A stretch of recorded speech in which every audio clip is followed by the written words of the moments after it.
Action. Tamil Nadu మాజీ CM Jayalalithaa మృతితో వారసులెవరనే చర్చ ఊపందుకుంది.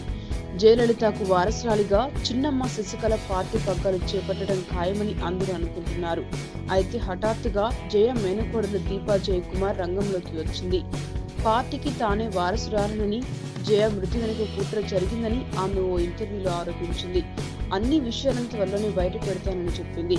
జయ వెనుక ఉన్న కోటరి తమ కుటుంబాన్ని దూరం పెట్టిందని, ఆసుపత్రిలో ఆమెను చూడడానికి కూడా తమను అనుమతించలేదని దీపా పేర్కొంది. అత్తగా జయ ప్రేమాభిమానాలను పొందాలనుకున్నామే కానీ రాజకీయాల గురించి మేమెప్పుడు ఆలోచించలేదని దీపా తెలిపింది.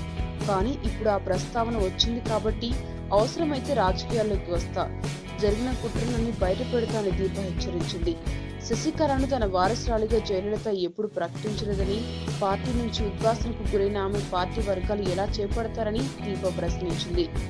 జయ మరణంపై ఆమె అభిమానులు, సామాన్య ప్రజల్లో కలుగుతున్న అనుమానాలను నివృత్తి చేయాల్సిన అవసరం ఉందని ఆమె వ్యాఖ్యానించింది.